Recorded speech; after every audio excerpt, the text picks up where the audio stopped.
Good evening, ladies and gentlemen, and welcome to episode number 50 of the Primetime Rundown interview series powered by StreamYard right here on the Eastern Observer, I-95 Sports Network, and Zingo Television, channel 198. We can't thank all of you enough for tuning in and making us a part of your Monday evening.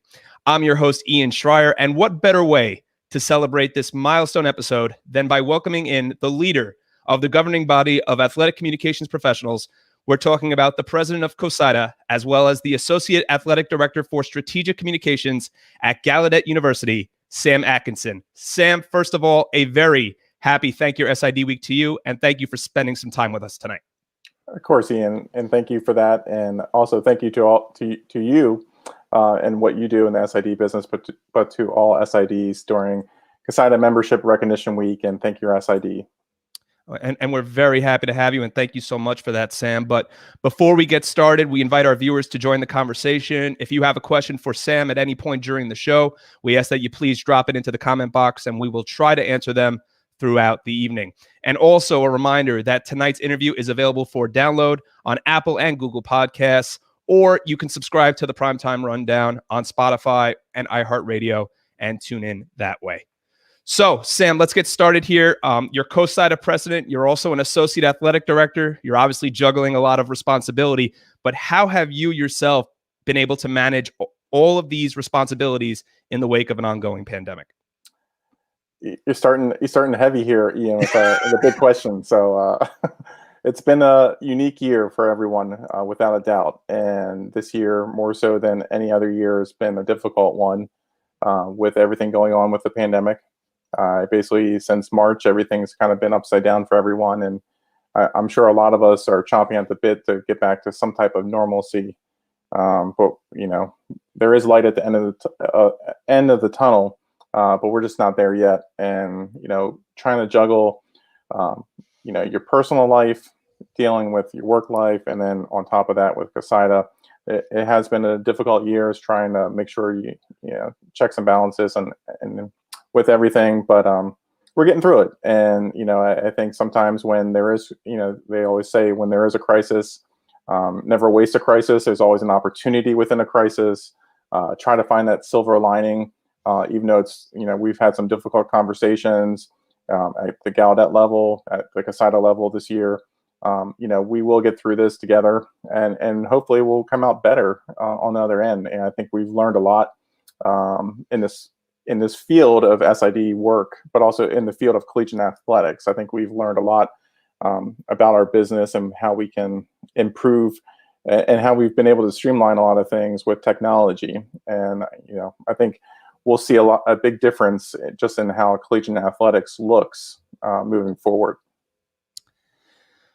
It seems like these last 10 months, we've seen a lot of furloughs, a lot of just a lot of people losing their jobs, but also a lot of people staggering their schedules in the wake of COVID-19 to try and avoid as much exposure as possible. We've seen Division I play a full schedule. Division II and Division III, as well as Gallaudet, has not gotten back to full athletics yet. But for you, have you been working for the most part virtually? Has it been a combination? Are you back on campus full time? What has it been for you so far?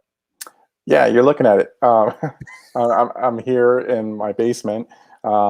But I've been here since March, and it's been weird. You know, I remember just leaving my office at Gallaudet and still having the calendar up there for March 2020 and all the different baseball and softball games we had planned, and just thinking that, hey, we might be back at some point. Didn't think we would be back, you know, over a year now, because Gallaudet announced in November that we wouldn't have any athletics at all for the winter or spring. So we will not host another game until next fall. Wow. So to think of our last game that I went to was March 8th of 2020. And let's just say our first game is September 1st of 2021. You're looking at over 540 days between games, which is crazy. Also, you know, it's, you know, for me, it's unique that I'm the CoSIDA president this year, and I'm going to go a whole year without hosting or staffing a game. But you know, what I said earlier, as far as trying to stay positive, look at the silver lining. What can we do? during this downtime. And there's different projects, of course, as SIDs we can always be working on, but it's also giving me more time. Personally, with the work-life balance, I'm here with my daughters. I have two daughters, and they're doing virtual school. They've been doing virtual school since March of last year as well. So, as I like to say, I have daddy day school here. I got two enrolled, and we have great retention levels. So we have two enrolled for the spring semester as well. But you have to juggle different things, and I know a lot of people within collegiate athletics. There's been a lot of tough conversations and discussions and decisions that have been made. As the president of CoSIDA, myself, along with Doug Vance, our executive director for CoSIDA, have been reaching out to members throughout the year. Once we heard about different furloughs or cuts or people losing their jobs. And it's tough. And it's tough to have those conversations. It definitely seems like certain areas have gotten hit harder than others. Even certain levels have been hit harder than others. But I think right now, for the most part, it looks like right now with collegiate athletics, most of those furloughs or cuts are done for now, hopefully. And it looks it looks like we're trying to get back, to hopefully a normal fall once we get there. I'm hoping, just like you are, the words "normal fall" sound so good right now. Even though at Adelphi we're preparing for a spring season, I just can't wait for everything to return back to normal. Sam, I have to say that it's been nagging me, the fact that over your right shoulder you show your pride for the state of Maryland with a couch pillow, and you're originally from the Baltimore, D.C. area, and you haven't left since. So we all have to have a start somewhere, Sam. And I want to ask you, what was, because we all love sports. We wouldn't be in this business if we didn't. So can you tell me, just describe your childhood for me, and really what grew your love of sports into what it is today? Growing up, like a lot of people, you get drawn to sports just by either playing it in school or even seeing it on television. And I grew up in the countryside of Maryland, in the suburbs, and we didn't get many channels. We never had cable television. We just had the three main networks, and then Fox got introduced at a later point. So I'm used to watching the game of the week or This Week in Baseball or different shows like that. And you kind of just get hooked on that because you didn't have many choices as far as what you're going to watch. But I think growing up in high school, I really wanted to get into journalism and writing and sports. It was always something I always, drew to, and enjoyed watching the games and wanted to become a writer. Growing up reading the Washington Post and the Baltimore Sun on the weekends, and really diving into Sports Illustrated and reading different materials about sports, grew my interest. My family wasn't really big into sports, and I give my dad credit for just putting up with me and taking me to games, and it wasn't his thing, but he knew that I enjoyed it so much. And going, for me, I used to go to minor league baseball games, and kind of like the SID mentality, the first one there, last one to leave, because I'm trying to run around trying to get autographs from ball players, and my dad was just there for the ride and enjoyed just making conversations with the ushers or people that were there. So to me, that's got the sports bug going in high school. And then also that was a great picture of Bob Kenworthy, who used to be the SID at Gettysburg College. That's another story, but when I got the Bob Kenworthy Award, I went up and spoke with him when that happened in around 2016 or 2017. But anyway, back to sports. Went to college at Salisbury University on the Eastern Shore of Maryland. Again, you can see the Maryland pride here. Big lacrosse school, was always hooked on lacrosse, and just continued to write in sports in college, and branched out from just doing the college newspaper to the local daily newspaper, the Daily Times. And then it's at Salisbury that I started working in television as well. So that's how it started. Always been a big sports fan, and basically just kind of came out of my own willing from reading newspapers and just watching kind of national games of the week. So for you, growing up and I believe you grew up in the town of Phoenix, Maryland, right? That's right. Northern Baltimore County area. There's a place called the Hereford Zone. Quick story, Hereford Zone is notorious in the Baltimore region for always having their schools being canceled because of snow, because we were out in the country and they couldn't plow the roads fast enough. So they would always say Baltimore County 2 hours late, Hereford zone closed. So we lucked out a lot up there in Hereford, which is right on the border of Pennsylvania. So for you, growing up, as you said, like you didn't get a lot of channels growing up. Maybe whatever was on the nationally syndicated networks, whether, like you said, it was This Week in Baseball, maybe Monday Night Football, whatever it may be. SEC Game of the Week. Yeah. I mean, so for you, when you wanted to go see a live sporting event, if it really wasn't the O's, I mean, were you kind of latching yourself onto Terps football and Terps basketball? What was it for you? Yeah. So, growing up in the late 90s or mid 90s, late 90s, Terp football wasn't much. There was a lot of issues too with Maryland at the time, with even the late 80s, early 90s, where Gary Williams came in for the basketball coach, with Bob Wade and University of Maryland being on probation. But the Mark Duffner days at University of Maryland in the football program, it was some lean years to be a Terrapin fan, and I would definitely follow the Terps basketball team once Gary Williams got there. When Joe Smith was their big recruit at the time in the early 90s, and then transferred over to Steve Francis later. But for me, it was basically Orioles baseball. We didn't have the Ravens at the time. They Sure. came in '96, but you grew up always watching the national NFL game because you didn't have a local team. Didn't really cheer for the Washington football team at that time. And then the Caps they were playing in right outside DC, and the Bullets. So like basically you had the Baltimore Orioles were your pro team, and then you kind of latched onto the local college team. But for me, growing up, as I mentioned, like kind of SEC Game of the Week, I actually became a huge Florida Gators fan. Oh, wow. So I'm a huge Gators fan. It was back in the era of Steve Spurrier and Shane Matthews and all them, Danny Warfel, and the heyday for the Gators there. And it was fun to watch, and they were always on television. And people always ask, like, why weren't you cheering for Maryland at the time? But like I said, like, Terps weren't on TV all the time. If they were on a Raycom or Jefferson Pilot offshoot station, and those didn't come in as clearly as the CBS station. So for you really took in a lot of the Danny Werfel versus Peyton Manning rivalry games. Exactly. You can't spell citrus without UT. So just showing your love for the Gators and the Gator Chop. Peyton never, defeated the Gators either. So 0-4. So just showing your passion for the SEC. I love it, Sam. Hey, it just means more, right? Let's talk about you as you entered the field and became an SID yourself. You held quite a few positions before your actual start in the sports information business. In fact, you were already exposed by writing for Lacrosse Magazine and Inside Lacrosse. So you already had that experience of what it was like to work with SIDs. And then you became an SID at your alma mater, which is Salisbury University in Maryland.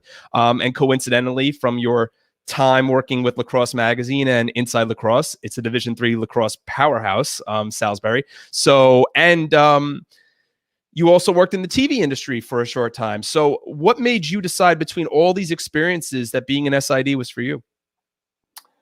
Yeah, like you mentioned a lot of key points there. In growing up, going back to even my high school days, when I was writing for the local or for the high school newspaper, I was calling SIDs, trying to get a press pass to get to a Maryland basketball game or to get to a minor league baseball game, and just trying to advertise myself as a sports writer for a high school newspaper.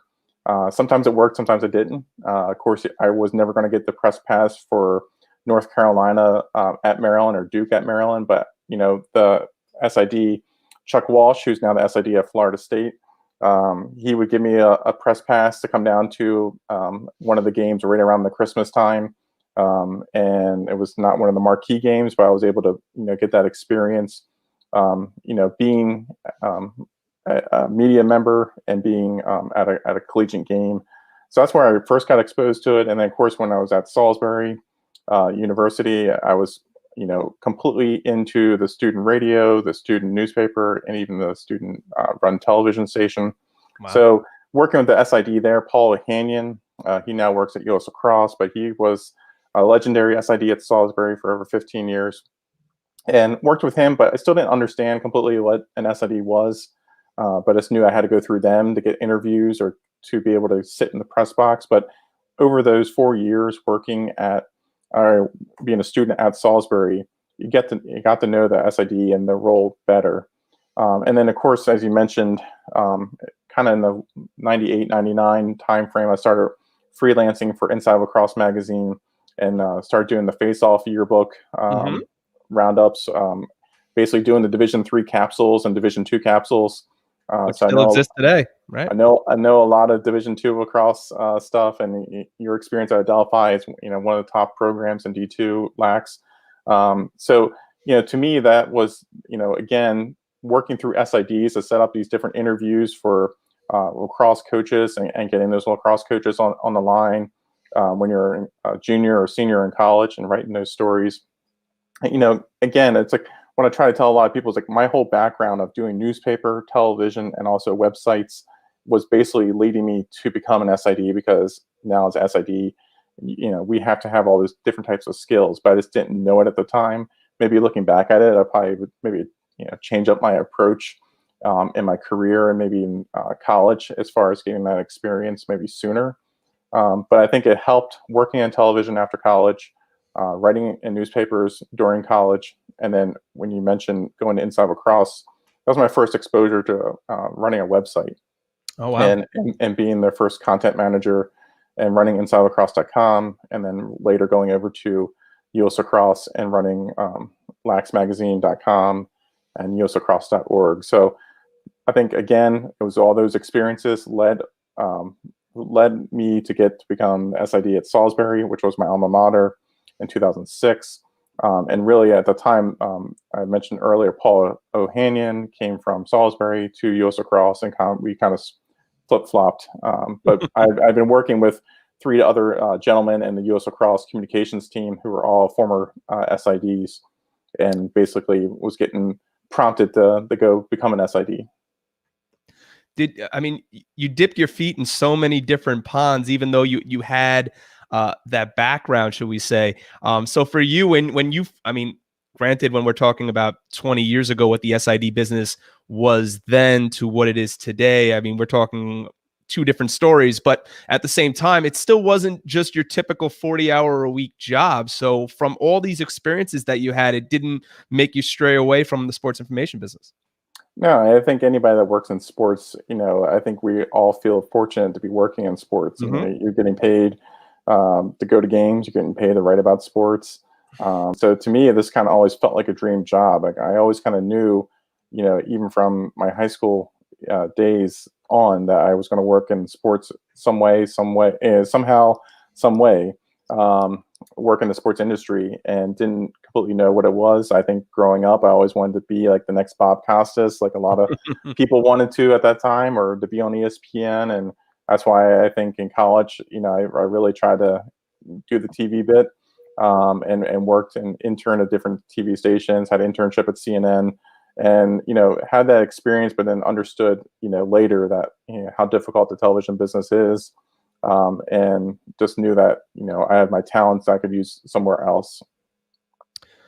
Sam, ultimately, in your time at Salisbury, there had to have been, for you at least, when you received that offer to go work at your alma mater, there had to have been a strong comfortability factor there for you as well. It was. I think I was looking to really take the next step in my career. I've been working in the lacrosse business for several years, and I love the game of lacrosse. I love the people that work in lacrosse, but I was ready to take the next step. For me at the time, my wife and I were about to get married, ready to move on. And Salisbury was a comfort level just because I knew a lot of the coaches still, even though it was 6 years after I graduated. A lot of the coaches are legends in their own right in their respective Division III sports. There isn't a lot of coaching turnover at Salisbury University. So the coaches were comfortable with me coming in. For me, I knew a lot of the admin people still, so there was a comfort level there. One of my good friends at the time was in charge of the alumni office, but now he's a vice president for advancement at Salisbury, Jason Curtin. So it helped having a couple familiar faces and also knowing the layout.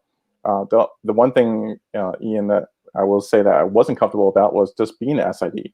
And that fall semester was a nightmare for me as far as a one-person shop. I had one GA, but I never had used Stat Crew before. I was unfamiliar with all the different rules of some sports, and trying to go from 0 to 60 there was really difficult. I'll be honest, my first football game, home football game for Salisbury, basically ended up in tears because I couldn't set the ball to kick it off.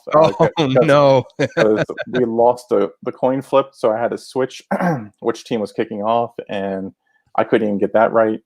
Oh, no. So we did the whole football game by hand that game. Oh, and boy. It was quite a mess. I had to go back and rewatch tape and everything. And I give a lot of credit to the ACFC coach, SIDs at that time that year, in particular, Jim Heath, who's SID at Hampton University now. But Jim was the SID apprentice school, and he really kind of held my hand and helped me through that year, especially with football. But I got the hang of it and we got going. And, I appreciate the Salisbury athletic directors and also the coaches being patient with me, but they also understood that I would be able to rise to the occasion. Just coming in there without any previous actual SID experience, I was behind the 8 ball, and then I had to learn on the go, but we got there. But for you, at least with your background, you at least had a had a grasp of lacrosse terminology, so you knew what a ground ball, a clear, and all those other things were, right? Yeah, and no issues with Coach Berkman, the men's lacrosse coach, legend down there. That was one of their championship games at Ravens Stadium up in Baltimore. I was actually I had left Salisbury then, and I was working at Gallaudet, but I was helping out at the Final Four weekend here in Baltimore a couple of years ago when Salisbury was in it. But amazing experience working with the men's lacrosse program. My first 2 years there, we went a combined 45-0, won back-to-back national championships. And it was amazing just, working with a program like that. I knew I was excited to work with them and work with all the Salisbury teams. And the one thing was, 21 sports, a one-person shop, and almost every single team is good and playing in the postseason. It can be very stressful, but also very rewarding to see the accomplishments by those student athletes and coaches. So for you got to cover 2 men's lacrosse national championships and ultimately spent 3 years at your alma mater before assuming your current position at Gallaudet, where you were named their sports information director in July 2009. You are now the associate athletic director there at Gallaudet. But you have the unique opportunity of not just working in the heart of our nation's capital, but also what makes Gallaudet even more unique for our viewers that don't know, that Gallaudet is a school that is dedicated to serving the deaf and hard of hearing. I do want to get into that a little more, but first and foremost, what led you to Gallaudet University? Yeah, that's a great question. It definitely was not an easy, decision for my wife and I. But at the time, we were expecting our first child, our daughter Claire, and she was born in January 2009. My wife, who grew up in the Columbia, Maryland area here in Maryland, we still had her family back here. My family was still back closer to the Baltimore, D.C. area, more so than the Eastern Shore and Salisbury. So, we wanted to move back to be closer to family and raise our children. But, Gallaudet was in the same conference as Salisbury at the time, the Capital Athletic Conference. Mm-hmm. And, to be honest, Gallaudet went through a lot of SIDs and a lot of time when I was a SID at Salisbury. And there was always a lot of questions sometimes, if we were going to be able to get stats in a timely fashion, or, what would happen when our teams would go up there and we wouldn't get a final score or anything. So, I knew there was going to be some challenges there. I know our conference was a little harsh on Gallaudet at the time. They had gone through 5 SIDs in 6 years. And they really gave an ultimatum to Gallaudet to say they needed to find an SID that knows how to do the SID work, and then they can, catch up on the communication standpoint of it. Mm-hmm. So for me, knowing Gallaudet and doing my research before, applying, I knew, what the potential was at Gallaudet. There's so many great stories here. So many student athletes have overcome a lot of adversity in their life early on. And then, I could see, just being an observer from the Salisbury standpoint from a distance, there weren't a lot of stories about Gallaudet athletics at that time. There wasn't, the opportunities, or there wasn't somebody pitching those stories consistently about the Bison.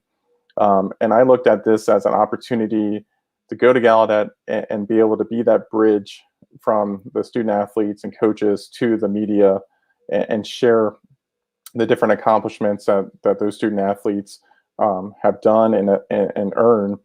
And it was, quite an experience for me to take that leap of faith, I guess, because I went there not knowing any sign language. I knew there was going to be, a barrier for me, just trying to communicate. And, so, again, I think the other perspective I would like to say about that was this, at Salisbury, it was great. We were winning championships, but the success was almost a given. And it seemed like a lot of those student athletes expected the headlines, they expected the TV coverage.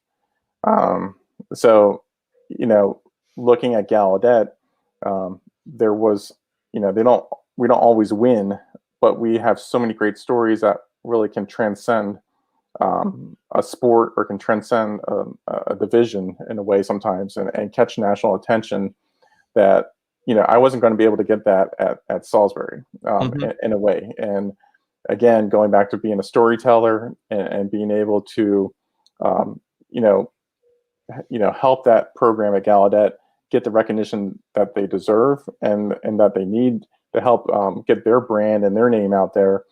So that was my biggest challenge going to Gallaudet, and we can dive more into, like, maybe, I'm sure you have some follow-up questions about the Absolutely. transition. Yeah. I mean, my first question for you is, I want to tail back a little bit to your experience in learning the communication part of it, because there aren't too many people I know that know American Sign Language. And for you, you said you didn't really know much, if at all. So what type of challenge did that present to you, knowing that these were the type of doors you were walking into, and this was the type of communication you had to learn and, become a professional at?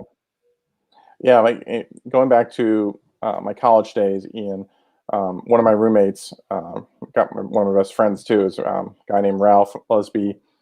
Both his parents are deaf, and Oh, that was wow. my first experience, with deaf individuals, when his parents would come to visit, and I would have to go through him, and he would have to sign to his parents what I was trying to say, and I always felt awkward. I couldn't communicate with them, and it was just it was a challenge for me, just with my best friend and his parents. But I also knew that, like, with dedication and learning and patience, of learning a new language, that you can communicate, and you can become a part of that community. So, going to Gallaudet, my interview process was, I had to use an interpreter to answer my questions for me, and that's kind of, it can be daunting for some, that you're interviewing for a job and you have to rely on somebody else to, sign the answers that you're saying. So that was my first moment to be like, all right, this is going to be different. My first couple months with my boss, athletic director Michael Weinstock, we're passing a piece of paper back and forth with questions and comments. Things got real simple, the first couple of years, as far as language and what we're trying to say. And I did take 3 American Sign Language courses. I immersed myself in the language, practice with it, and basically, when you're immersed in it every single day, and when your boss and coaches and student athletes are deaf or hard of hearing, you're the one, as a hearing individual, that you're going to have to change and adapt, and it's not the other way around. So once you kind of get over that, the first year was very intimidating, but I again stayed true to learning, and I think people really appreciate it. What I was able to do just in the first year, as far as trying to kind of clean up the SID office and bring some respect back to Gallaudet, and starting to get some national news and some headlines, and use my connections to help promote them. They started to realize that I wasn't going to be here just for 1 year, that I was dedicated and I wanted to be here longer. So over time, and one thing I always like to tell people is, American Sign Language, it's one of the most difficult languages to pick up, especially the older you are. And they say it takes about 7 years to become fluent and feel more comfortable in sign language. So for me, my first year, basically up until my third year, I was basically doing what they call SIMCOM, which is simultaneous communication. So I would still be talking and trying to sign. But in the deaf community, you shouldn't be using your voice. So when I'm on campus, I'm signing with my hands and I don't use my voice at all.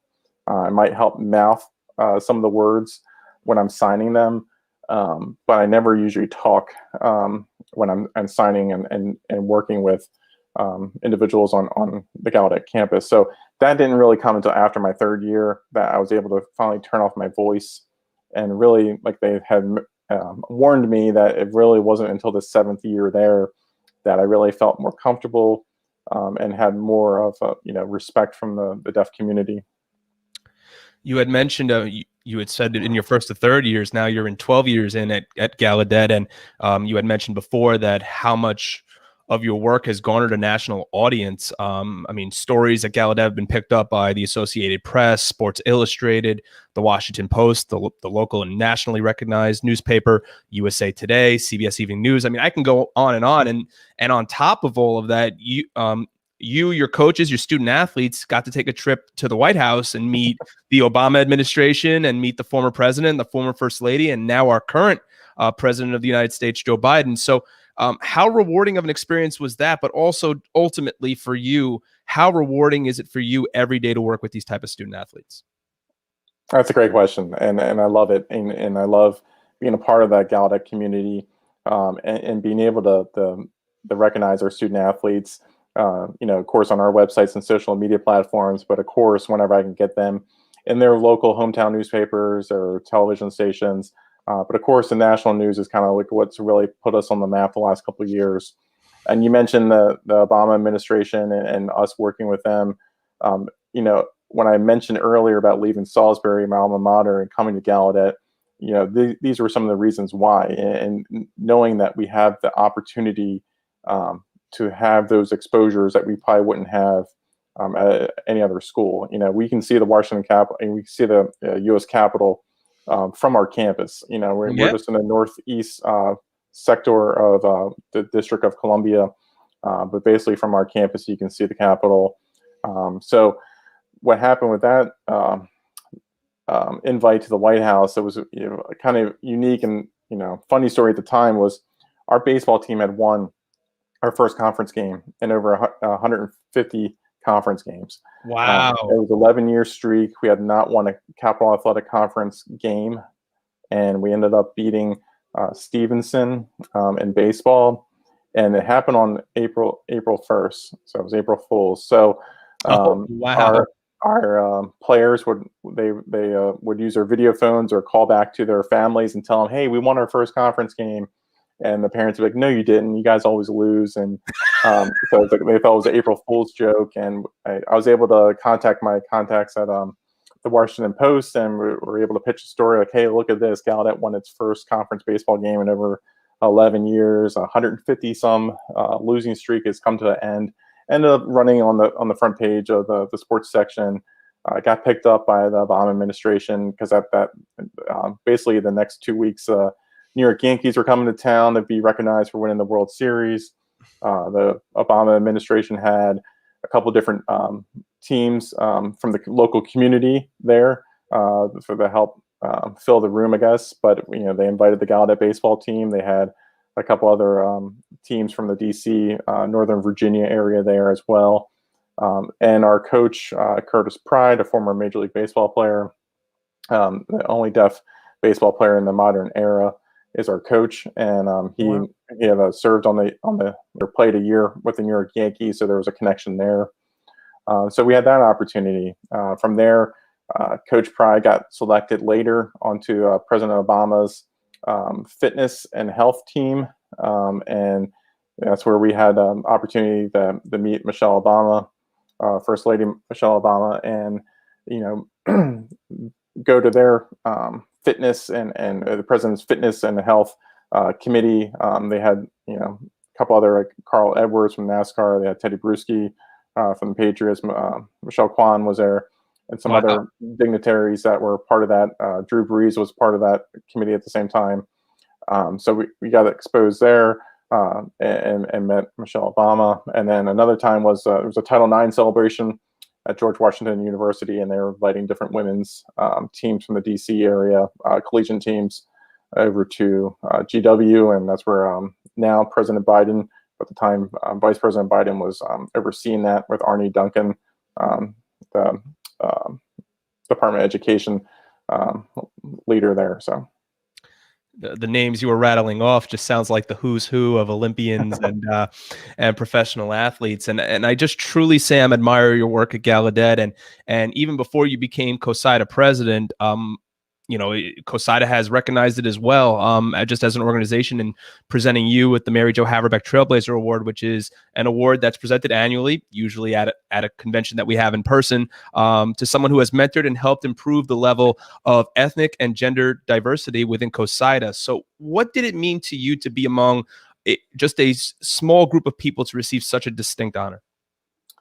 Yeah, and when I got the phone call last year that I was going to receive this honor, was took my breath away in a way. It was a huge honor, just because this is a unique award that doesn't, always apply to every person in our membership. And knowing the mission of Gallaudet University, and being the national university for the deaf and hard of hearing, we want to give as many opportunities as possible to deaf and hard of hearing students. And every day, when I'm in a normal year, on campus and working with my student athletes, my student workers are deaf and hard of hearing, and grad assistant is usually deaf and hard of hearing.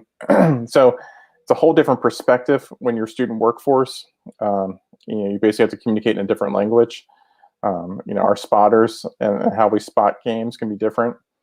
Sure. So I kind of chuckle sometimes when you see some posts about people complaining about something about an SID work. I just, I'd like to see some people spend a day with me and to see how different it would be communicating in a different language. And, maybe some of these little minor issues or gripes that we have in this business would go by the wayside. This gives you a whole different perspective on life and everything, when you are, in this culture and in this environment. So again, to be able to, for 12 years now, work with deaf and hard of hearing students and help mentor them and try to get them interested, in sports information, but also just in, college athletics, or to expose them to something that maybe they wouldn't have the opportunity to be exposed to as far as college athletics, and putting them in contact with other schools has been great. When different basketball tournaments come through the DC region. A couple of years ago, the Big Ten men's basketball tournament was in, was in DC, and working with their media contact at the time, Jason Yellen, who's now the head SID at University of Maryland, but he was the head SID for the Big Ten, and he allowed me to bring a couple of my student workers with me to them, to the Big Ten tournament, and that was a great experience for them. And this, again, exposing them to that experience and working with a big time basketball tournament was great. So whenever we have those opportunities, I like to try to put, those student workers in contact with, different individuals in this business. Just being a pioneer. So for you, Sam, and you speak about the challenges you have just on a game day alone in terms of inputting stats. So for you, where you have a sport like football, you think of really the high pace, the fast paced sports that we as SIDs are responsible for overseeing, like football, lacrosse, volleyball, basketball, and so on. What type of challenge is that for you when you have student assistants that you have to sign for, and how do you communicate that back and forth and keep up with the action going on during the game?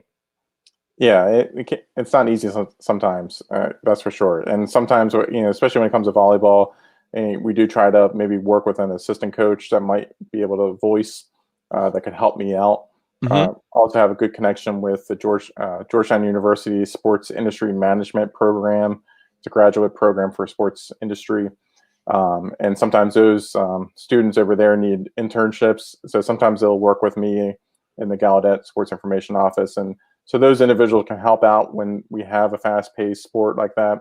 But even so, even within football, we work with deaf and hard of hearing student workers. We have the signing down. We have a system down as far as, somebody calls defense, somebody calls offense.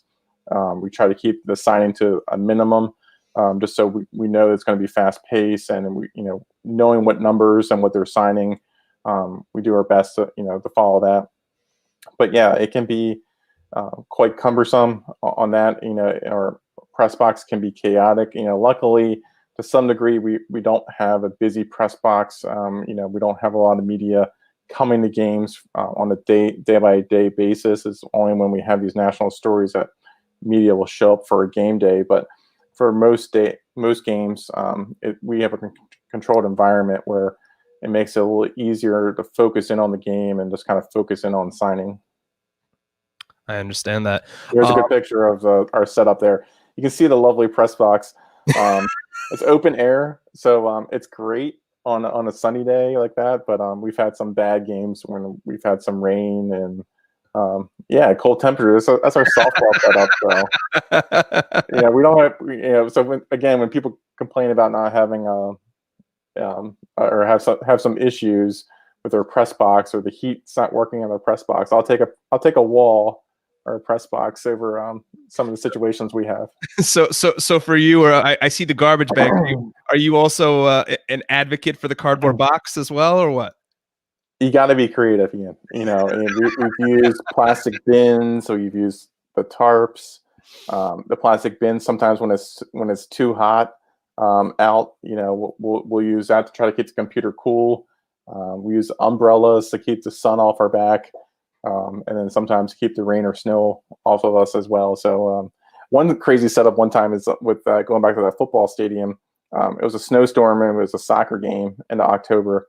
We ended up setting the computer and printer up in the window area right outside our stadium. So I was sitting there and somebody was like texting me the plays, and I was inputting, because soccer wasn't as cumbersome compared to football. So I was able to follow the game from inside and then able to print stats and everything that way. So you just have to be creative sometimes. But if anybody wants to donate to Gallaudet Athletics and help out the Sports Information Office to get a press box, all those donations will be appreciated. Is that does that go to the Bison Fund? Yeah, or just the Sam Atkinson Fund. Go to Gallaudet-athletics.com. You can make those donations. Earmark it for the SID office.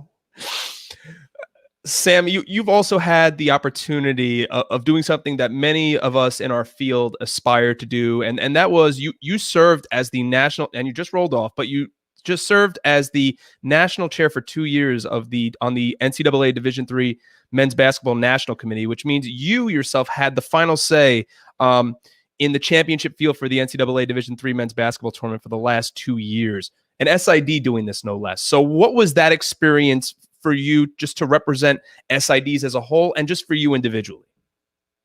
Ian, this is probably one of the biggest highlights of my career, was to serve in that capacity on the NCAA Division III Men's Basketball National Committee. To be selected by my peers there, full of ADs and men's basketball head coaches, and earn their respect on that committee, and be selected as a chair, was a huge honor. But then to be able to be selected 2 years in a row was, I couldn't never imagine that. You're looking here, it's University of Wisconsin Oshkosh. They won the 2019 Division III Men's Basketball Championship. It's our first year in Fort Wayne, Indiana.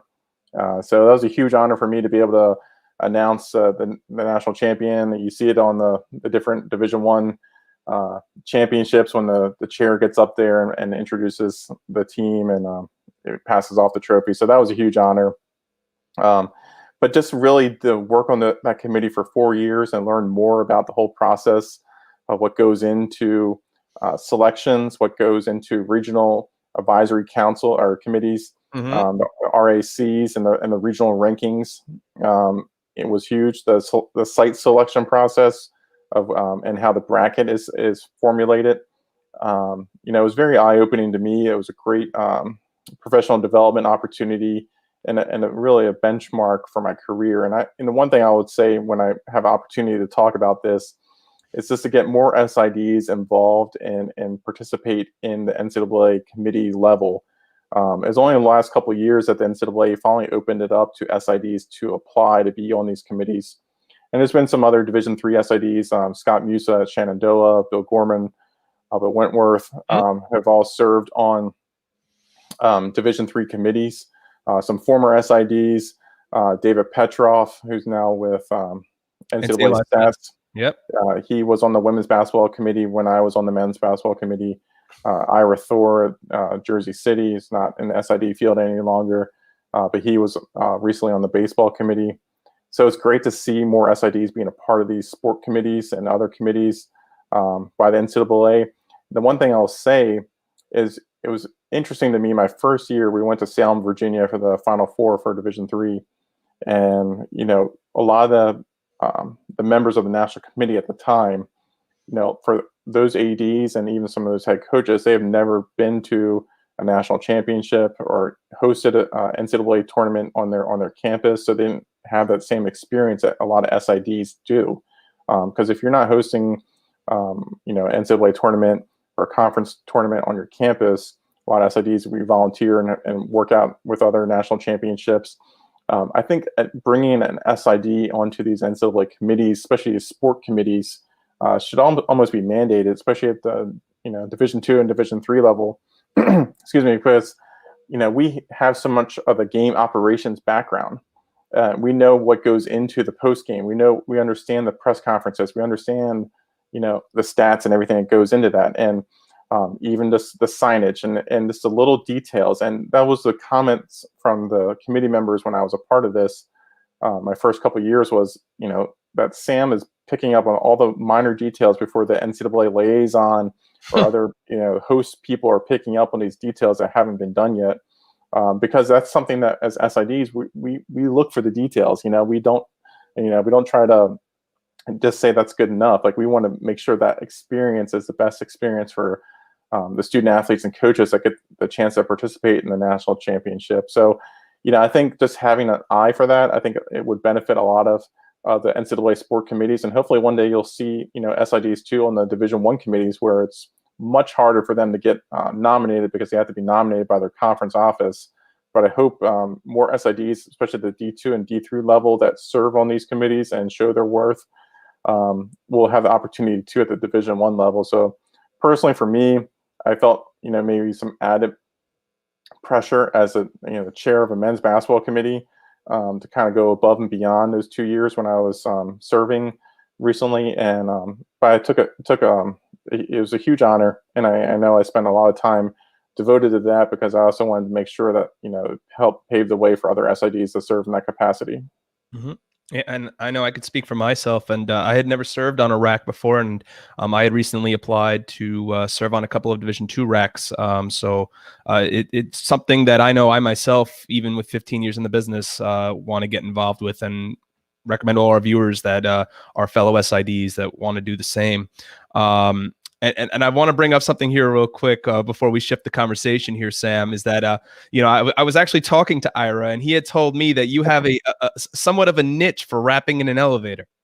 Well, I think when you're in elevators, it kind of can get mundane with the music. So, sometimes it's good to beat to your own drum and have your, as I like to say, sometimes I like to walk to a soundtrack. So, sometimes going in the elevator, we want to make sure that we have some fun music.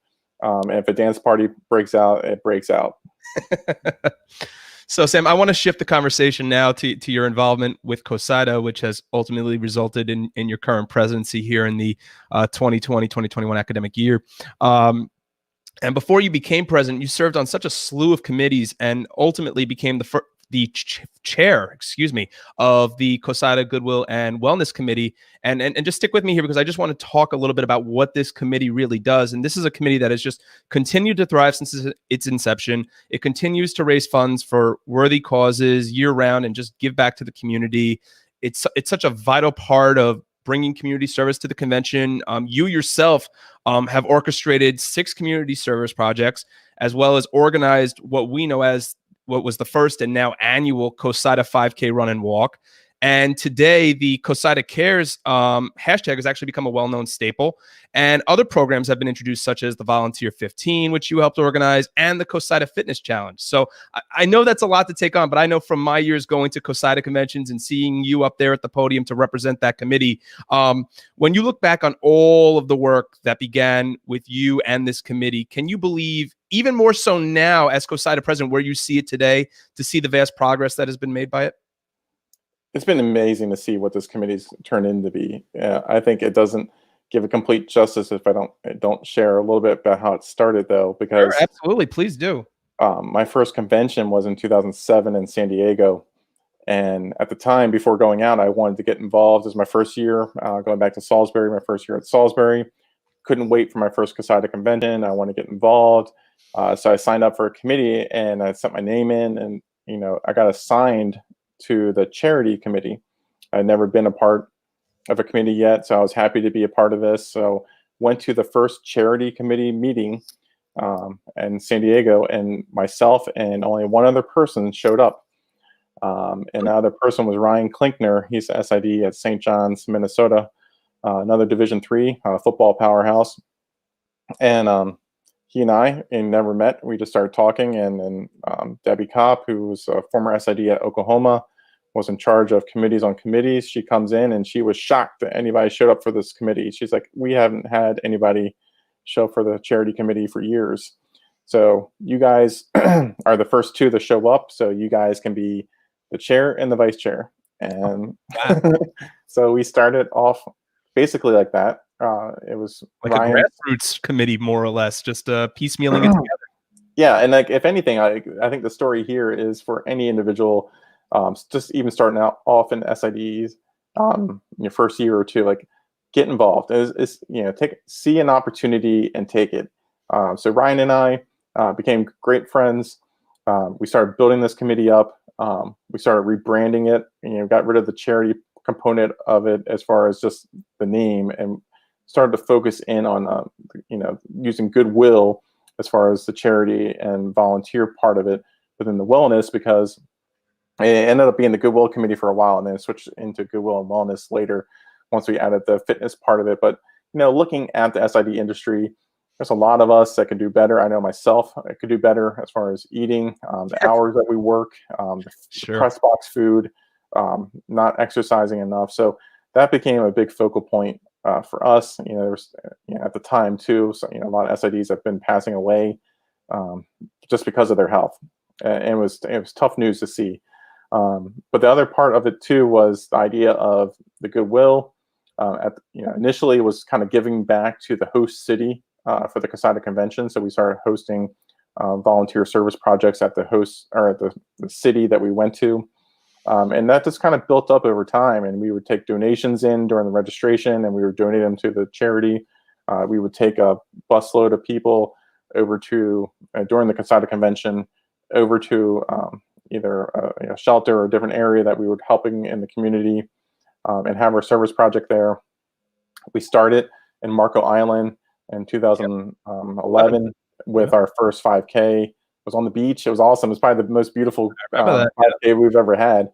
But that was, again, like we just, we weren't expecting it to become such a big thing as it is now. And that's a detriment to the committee members who've been, after I left, have been doing amazing work. Chris Mitchell, Megan Harden, Jeremy Rosenthal, Ryan Davis, and many more have been doing amazing work with that committee. And for me, it's kind of like I'm a proud dad just looking at that committee and seeing what they're doing. I can't take credit for the fitness challenge. That's all them after I left. But starting the 5K, starting the service project. Before I left, we started the Volunteer 15 program, which we really wanted to bring attention to what our members and SIDs do on their college campuses and their local communities. There's a lot of stuff that we go to a lot of the different service projects that our teams go to. We're giving back, even within our busy schedules. A lot of us help out in our local communities, churches, local schools. So we wanted an avenue for us to recognize our members for their volunteer work. And I think, looking at all the, kind of other different NACDA and affiliates, and those different groups, CoSIDA has really been a champion in a lot of different levels and different areas. And the health and wellness area, CoSIDA has been out in front of this for over a decade now, and giving back. And we've seen other affiliates try to either start their own thing or ask us about how we went about this. And it really is just because, like, Ryan and I early on wanted to do something with this committee and not just be a part of it. So I think, if anything, hopefully people see that and learn about that, and get motivated to get involved and try to put their own stamp on it. So we have a couple of questions here, Sam, that we want to get to. And the first one is from a fellow SID of ours and a co-host of mine on the Primetime Rundown, Joey Jarzinka, who asked to follow up on what you were saying about wellness, that as a fellow SID, how do you keep yourself in shape, exercise, and still promote your sports to the fullest potential with only 24 hours in the day? It's a great question, Joey. And I think it's, the one thing, we'll probably dive into this later, Ian, too, is the whole idea. You are your best advocate. And you need to, nobody is going to maybe come to you and say, hey, you need to go out and exercise, or, hey, you need to be eating better. If you don't use this as a self-motivating tactic or issue, like, it's not going to get any better. For me, I started running back in 2014, 2015, ended up doing my first half marathon and doing 5Ks. And to start it off gradually, and it was kind of motivation too from the 5K, with CoSIDA, and trying to change up your diets. And I'll admit, like, there's lots of areas I could do a lot better in. But again, as long as we're trying to make an effort, and I think CoSIDA has done a great job, especially with this fitness challenge in the last couple of years, trying to get our members more involved and be a part of something. I think for me, when I started off running early, I joined a local running group to hold myself accountable. And, I think a lot of us lose interest, especially like New Year's resolutions, like, hey, I'm going to do this, this, and this. And then by the end of January, you've completely, fallen off the wagon. I think holding yourself accountable and joining like a fitness challenge or joining a running group, or, having a competition with coworkers can help you get those fitness, time in, but you really need to kind of like be, carving out some time for yourself. So, like, I know when normal time, when I'm at Gallaudet, like, if I can carve out an hour at lunch to go running or to work out, you try to do that. Or even right after work, I would go and meet my running group and run before I got home, because I know once I get home, I'm not going to go out and keep running. So, I think, again, it's just trying to do the best you can. We're still going to have our long weekends or long nights, but if you can plan ahead better, with snacks or your food planning or food prep, instead of like maybe hitting up, the Wawa or Wendy's on the way home, you're going to do a lot better because of that. Or for you, too many Maryland crab cakes there, Sam, or no?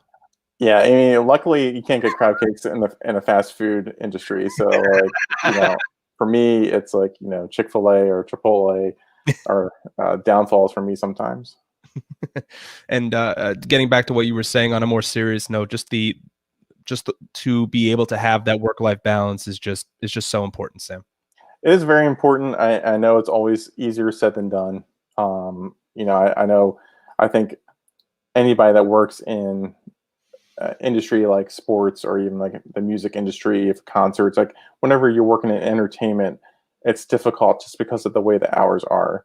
Mm-hmm. But again, trying to be smart about maybe what you eat and preparing food ahead of time, or being prepared for those busy long days, so you don't fall into a trap of like just ordering pizza or takeout and stuff. So you just got to do the best you can with it. You're going to have, and the other thing I would say is just don't give yourself, don't beat yourself up over it. If you have a bad day, and eat bad, or you didn't work out, it happens. But, I think at the end of the day, we could be doing work 24/7. I always say, my wife always says to me sometimes, like, do you have work to do? I said, I always have work to do. But Join the club. Join the club. you need to be able to turn your phone off, or be there and be present with your family. And that's like the one thing, I guess, with the whole pandemic and being here at home. Like, my commute is like just going upstairs instead of being stuck in DC traffic for an hour and a half or 2 hours sometimes. Oh, boy. So the commute for me is brutal. So I've had a great year as far as being here with my daughters and my wife, and being present with them and trying to make up for a lot of lost time from busy weekends and stuff. So it has been a different change of pace. It has definitely been a better work-life balance, but I know it's not going to last forever. But I also just tell people that are probably listening now who might be in the same situation, is just enjoy it as best you can, because it probably won't last like this forever. Very true, and just makes you a saint for dealing with that DC traffic there, Sam. For the last, it's brutal, man. It's brutal. And I have to go 20 miles, and sometimes it can take an hour and a half. So it's not fun. No. And Joey, thank you so much for the question. And Lenny, I see your question as well, and we will get to that in a little bit. But in the meantime, though, talking about you spending all those years on the Goodwill and Wellness Committee, what was formerly, as you said, the Charity Committee, can you just advocate how important it is to get involved with committees and how fellow SIDs can actually get involved in doing so? Yeah, sure. As I mentioned earlier with the Goodwill and Wellness Committee, for me, that was my opportunity to give back to CoSIDA. The organization itself at the time had given me a lot, just to start to learn more about the SID industry, to start building up my network. And then over time, the joy that we got out of what we're doing with the Goodwill and Wellness Committee, and knowing what a spotlight or helpfulness it was to CoSIDA as an organization to have this committee doing stuff at the convention city that we were going to, and helping out and getting recognition for CoSIDA in a different way, and kind of portraying SIDs in a different light, I think was very rewarding. But at the same time, that was starting to build up. After you've been a part of this committee for 7 or 8 years as a chair, people were starting to recognize who you were and what you were doing, and you started to network even more at the conventions, and people knew more of who you were. And then you start getting asked to be on panels and different things because of that, but also in different subject matters. So it just kind of branched out over time. And then it got to the point where I was like, well, maybe I can make a run here at trying to get on the board. Never thought, at president, but just trying to get onto the board for a 3-year rotation would have been amazing. And was able to achieve that in 2015. And that was a huge highlight. And I think once you get on the board, then you're like, all right, well, then maybe I can think about, trying to run for president at some point, and trying to get into that rotation as an officer. So, I would just say, for those who are new to the industry, or even those who are just, been in the industry, maybe you haven't been a part of CoSIDA in a while, we would love to have you be a member and come back. For us, we represent over 3,000 sports information directors at all different levels. There's a lot to be proud of from this organization, and there's always a home for anybody that's looking to be a part of something bigger than themselves. And for me, any young person trying to get into this business, or you're in the business and you're trying to get involved, join a committee. Maybe also, it doesn't always have to be CoSIDA. If there's something within your conference, join the committee there. Just get involved. I think trying to do some work outside of your day-to-day job will kind of give you a different perspective of things. And sometimes it's a healthy outlet also, with stress, of course, and different things. But again, trying to build up your network, trying to show your worth, showing SIDs in a different light, especially getting involved with your conference or a national committee like NCAA. There's great opportunities, but you gotta, jump in there and get involved. And if you are looking to get involved with CoSIDA, reach out to any board member or anybody in our CoSIDA staff. Lori Bolig does a great job with all of our committees. Usually we try to assign people to committees during the summer, but sometimes we'll have people roll off in the middle of the year. So it's always worth emailing Lori to see if there's an opportunity to join now, or at least be put on the list to join later. Because of those over 3,000 members, we have about 500 that end up being a part of a committee of some sort. So there's always lots of opportunities for those that want to be a part of that. Well said, but I want to go back for a second here, Sam, to what you had said about recognition and in addition, including your involvement with the Goodwill and Wellness Committee and how you really started it. You were named the recipient of the Bob Kenworthy Community Service Award in 2014, another prestigious honor that CoSIDA awards every year. So what did this distinct honor mean to you on a personal level? Yeah, so that came in 2014, and that was a huge honor because that was my first major, I guess, national award for myself within the CoSIDA ranks, and it kind of showed me that everything that we had been doing with the Goodwill and Wellness Committee, kind of paid off in a way. And I remember in that speech and when I received that award, how much that meant to the whole committee, and also to my good friend Ryan Klinkner, who actually got the Rising Star Award that year for himself. So I felt bad calling him. I said, "Hey, I got some news. I got the Kenworthy Award." And he's like, "Oh, that's good because I got the Rising Star Award." So he felt bad that he got the Rising Star Award and I didn't get an award, and I felt bad the other way. But it worked out for us. And but again, it was like some very dedicated committee members that bought into what Ryan and I were trying to do with the committee. And then also getting the support from CoSIDA as an organization, and the board was always big supporters of what we were doing. And we started off small, and we started off with a community service project. We started off with a smaller 5K, and now see where it is now. It's amazing. And so again, getting the Kenworthy Award was a big honor for me. I read up about Bob. I didn't know Bob that well. Bob Kenworthy, he's still alive up in Gettysburg, and he was a former SID at Gettysburg College. And a couple of years ago, my family and I went up to Gettysburg to see a Salisbury Lacrosse game in the national semifinal game, and they were playing at Gettysburg, and we stopped at the Kenworthy's house before we got to the Salisbury game and visited with him, and it was a big honor just to meet him in person. And actually, that led to us trying to get Bob to come down to the 2018 CoSIDA convention in DC. So he came down, and it was his first time back at a CoSIDA convention in a long time. So it was great to bring that connection back and kind of full circle for Bob, who had given a lot of his time during his heyday to CoSIDA, in addition to being a great SID at Gettysburg. So again, it was just a big honor and a big recognition for that committee to see how far it had, what it came from to where it is then, and then of course where it is now, where it's on to bigger and better things.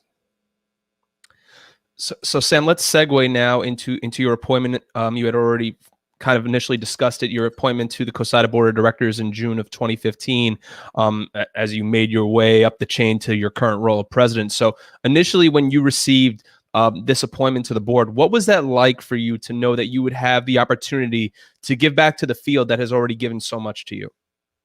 Yeah, and I think at the time, it was a big deal just to be a Division III person too, on the board to represent Division III. And to be selected in that capacity was a big honor. But once you get to the board, you're not completely focused on your school, of course, or your region or your division. You're really looking at a whole organizational standpoint, and sometimes some decisions that might be better for one division or the other, you can't worry about that. You want to worry about what's best for the organization. So I would say my first year was a big learning curve. Kind of like sat back a little bit just to try to figure out what was going on and learning the ins and outs of the board, and trying to work on those relationships with those other board members that maybe I didn't know at the time, because I went from being the chair at a committee level and knowing that small tight-knit group, and to now being on a board where you're exposed to different divisions and different other levels that you weren't maybe exposed at the committee level. So And of course, if anything, with boards and even on campuses, there are different politics, and trying to understand the different ways of how to second emotion and all those other things that you have to do Mhm. to Absolutely. different rules. But I think as a first year board member, you take a lot of it in. I try to voice my opinion where I could, but then you get more comfortable, and of course, like the second year was a lot more comfortable for me to try to be more of a leader within that room. And you're escalating in a way. So your first year, think about like you're entering your freshman year of college, or your first year at any job. It's just you're trying to acclimate yourself to your new surroundings in a way. Go For ahead. sure. Yeah, no, for sure. And, I think like you just said, anything like that, it takes a while to get your bearings and understand. Like you don't want to burn any bridges coming in right away, and you want to know what's going on and try to find your flow or your fit. And you get assigned to different committees to be a liaison to and stuff like that. So it just takes some time. And Sam, when you had accepted the gavel last year from Herb Vincent, the past president from the Southeastern Conference, and might I add, a nice catch, by the way, as well. Um, you actually are only. So I have it right here, Ian. So not that far away from me.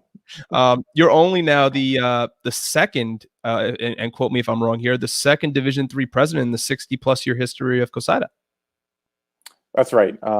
As far as Division threes, actually only been around since 1980 or so. Eric McDowell was SID at Union College up in New York. Division three, but I will say they have Division I ice hockey, so I would say I'm probably the only D3 through and through. Oh, that's true. That's true. But Warren Berg, back in the day, was a CoSIDA president. I pulled this up because I thought this question might come up. But Warren Berg was the president in 1963-64 at Luther College, which is a Division III school now, but at the time was not Division III. But for myself, being only the fifth SID to be president, and during my presidential year to be at a college division school, D2, D3, NAIA, 2-year U Sports, it's a huge honor.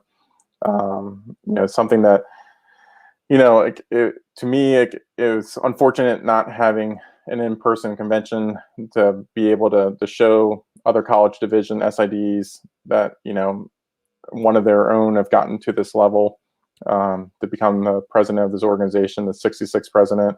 And to think out of 66, only 5 have been from a college division level.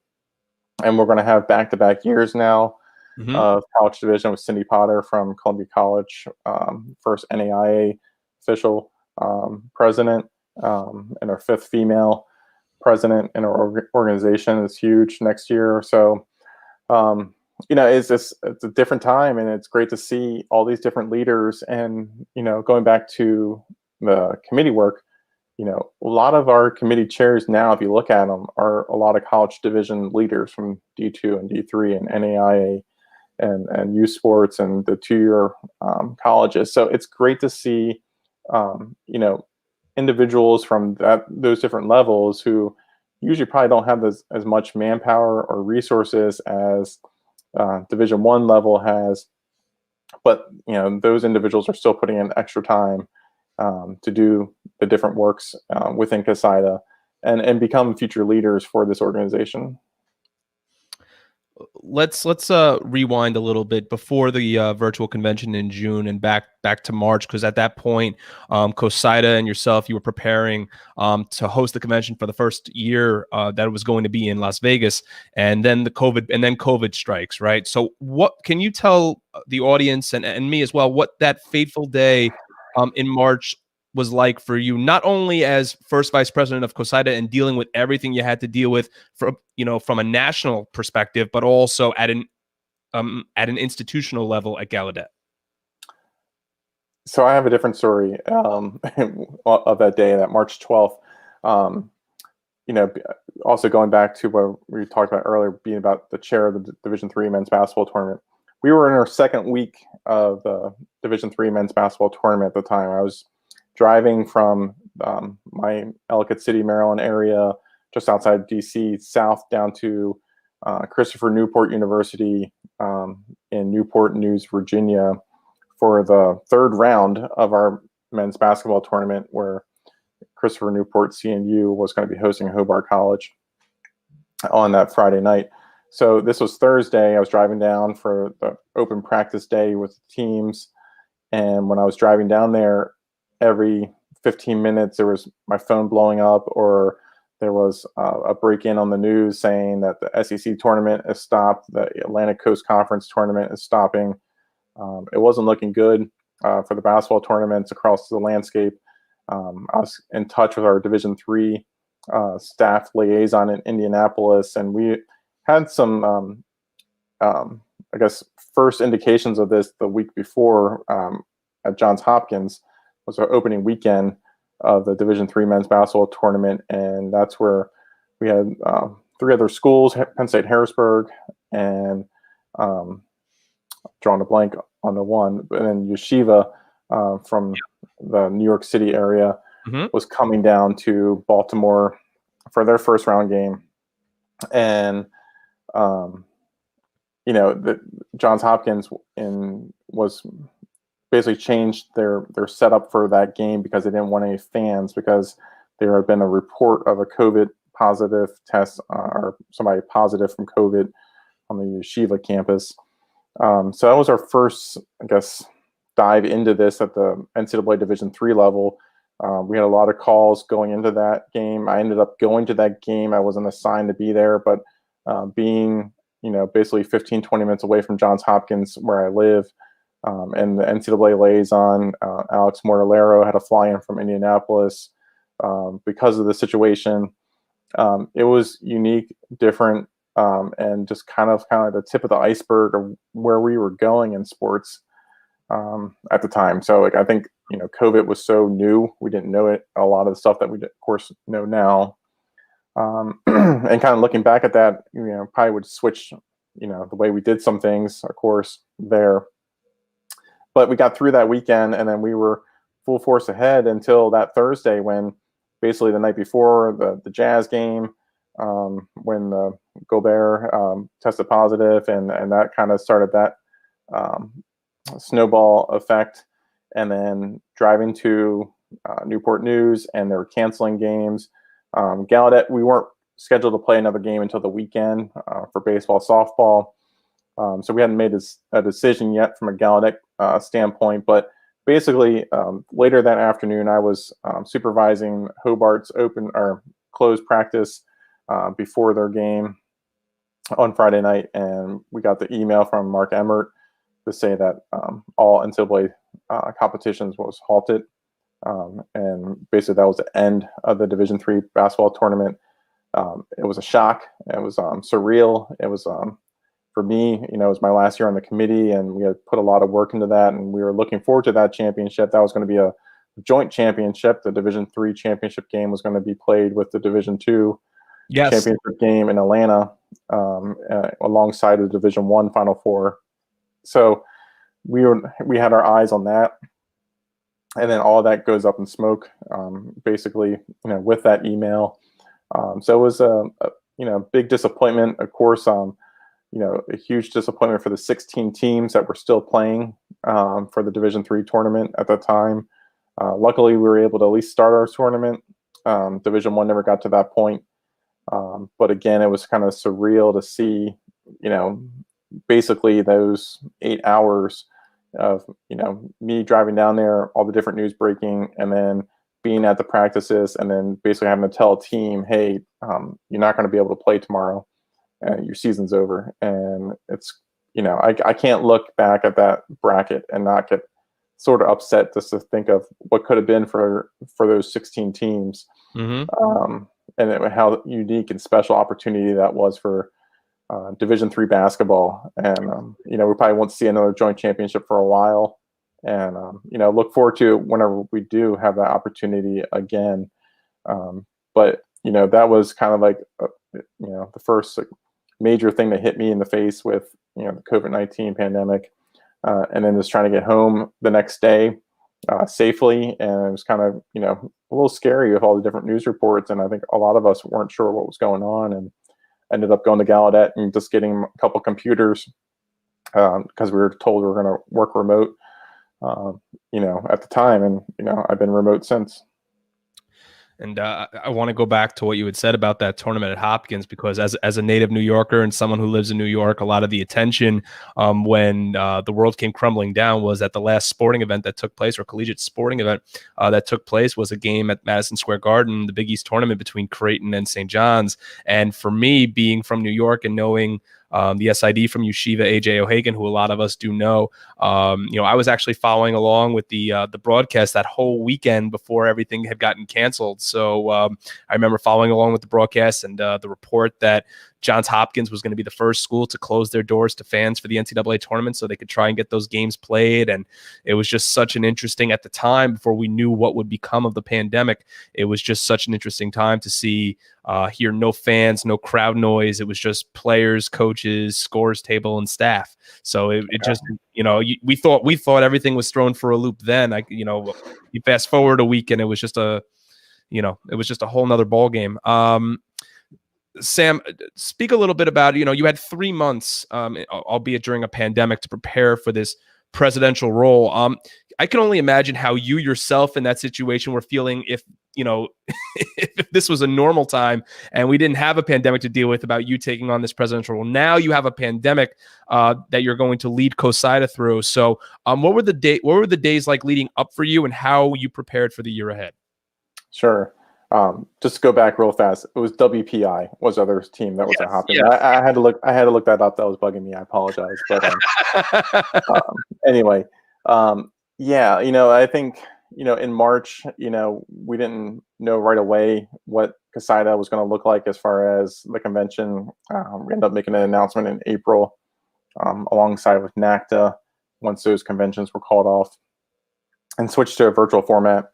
And again, of course, bittersweet. It was great to ascend to the president role, and again, going back to, in a crisis, look for the opportunities, look for the silver linings. And for me, I was able to accept being CoSIDA's president in shorts and on my deck in my backyard, and my daughters were with me, and my wife, and it's probably not what I had envisioned. It clearly wasn't. 2 years prior, I had written an acceptance speech and already had it ready to go, but everything switches, and that's fine. And I think that's the biggest thing that we've learned through this pandemic, is you have to, as people love to use the word, pivot, and switch things up and go in a different direction.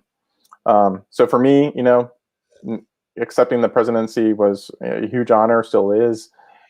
It was different. I wish I was able to give that speech in a ballroom with other 900,000 different SIDs in the room. And I mentioned earlier, just to be able to represent somebody from the college division on that podium would have been, to me, a big deal for our division and our level within the ranks. But at the end of the day, I'm the president of CoSIDA. We're leading the entire organization, and the main focus is just to try to keep this organization moving forward, and doing the best we can with what the pandemic has thrown at us. And just like any other school or conference, there's been financial difficulties that we've had to navigate, and of course, tough discussions and decisions. So a lot of what I had envisioned about my presidential year, and maybe having more fun and different things with it. We've gone a lot more serious and somber. But it's a time and place for everything. We can't ignore the facts of what's going on in our society and our community. And I think a big thing that's come out of this for CoSIDA is being a leader within collegiate athletics when it comes to racial and social justice. And that was been a big focus for our board and our organization starting last summer.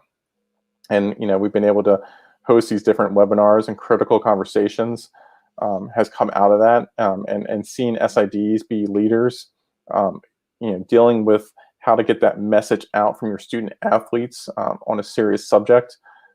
So I think, different things that we weren't thinking about, 3 months before I became president, became, smack dab right in our face right away when I became president, and we had to deal with and address. And I'm really, really proud of how our board and staff have adapted to everything, and doing the best we can. I think a lot of us are missing being in person, and being back to normal and hosting games. But I think a lot of us, are getting tired of seeing each other in our houses and in these little boxes. And but again, using the technology to our advantage. For CoSIDA, for example, holding a lot of these meetings virtually, it was one thing where we could save money to help the organization, through this year. But again, CoSIDA is good. We're doing great work, with everything that's going on. We're trying to be there for our members, and we started a membership donation drive to help with members that couldn't afford memberships.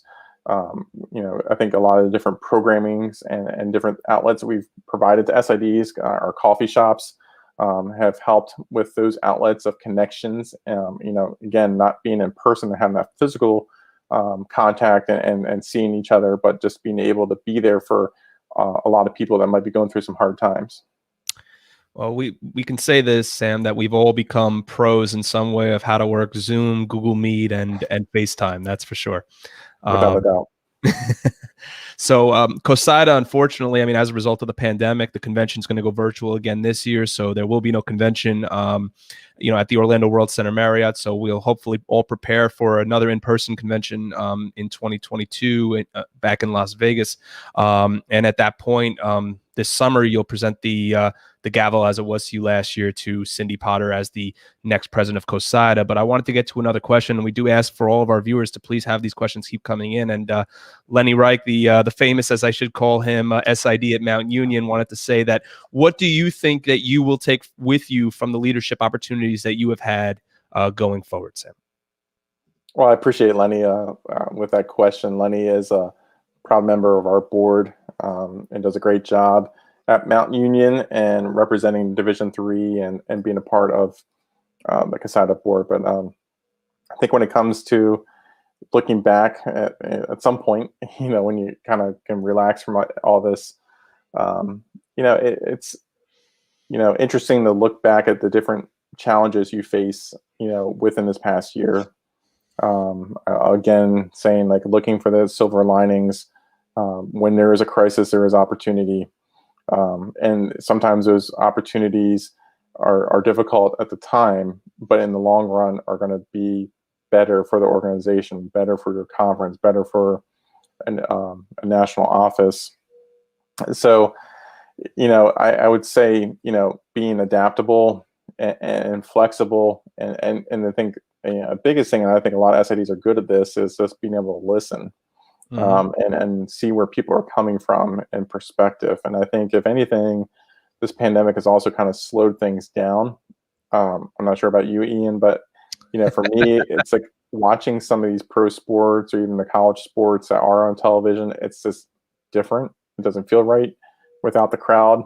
So, and it's great that we have the games, but they don't feel the same. And for me, I think it's, it wasn't like must see television. As far as, like, I think a lot of us as sports fans would build our weekends or free time around watching the big game, and really, working through the last 11 months in a serious pandemic, your priorities change to a smaller list. A lot of these gripes, you see the SIDs posting, like, those things go out the window quickly. When your priority is your health and your family and your job, and just, making sure everything's good as far as, financially and having that job, that's your priority. As much as I enjoy watching the Gators, that was probably my least priority, when, the weekend came around. So I think, if anything, as a leader, it's just trying to adapt through any situation that you might be in, and planning for and being prepared for the unexpected. And you'll never be prepared for everything. I don't think any of us were prepared for a pandemic like this. But, learning from what I took away from the basketball committee, dealing with the whole Hopkins situation, to canceling a whole national tournament the next week. Right.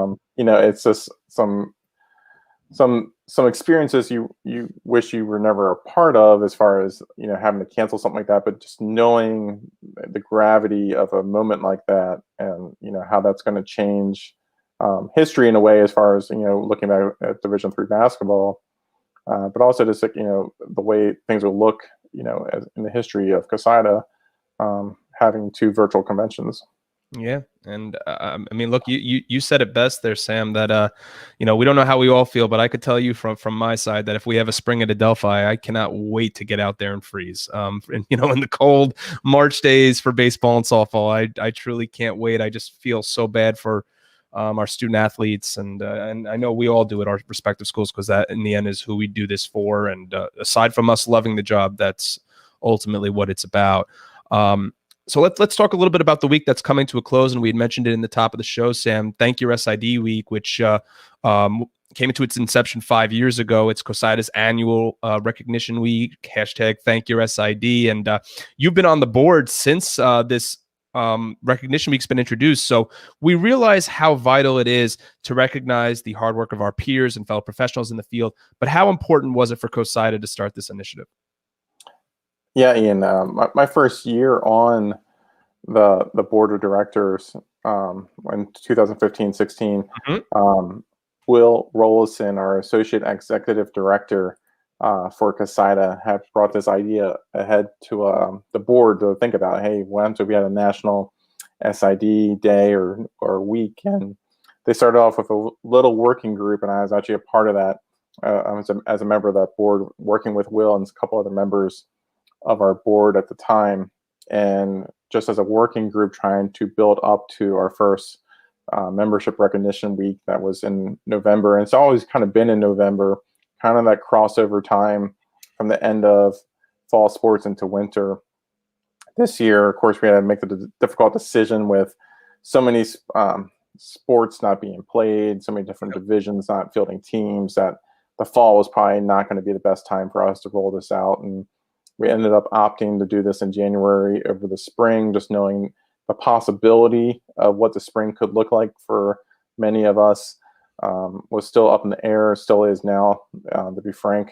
But, at least here in the winter, we have some schools at every different level, at least playing something.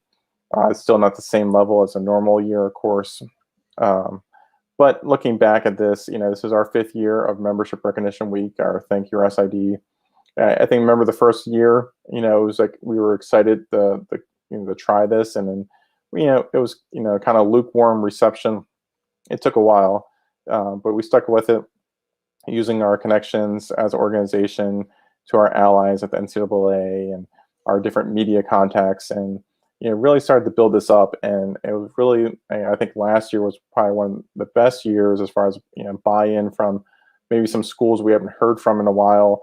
It was great seeing more Division I colleagues getting recognized at the higher level and getting more media exposures or shout outs on ESPN or CBS and different games of the week and stuff like that. So it's been building, and we wanted to keep this going, even though this is working through a pandemic year. We also felt like this is a kind of maybe a shot in the arm that might help our profession too, going through some difficult times, and for our members to maybe get some recognition from their own campus or their conference. Hopefully helps them try to get through this spring semester, and hopefully get back to a normal fall ahead of us.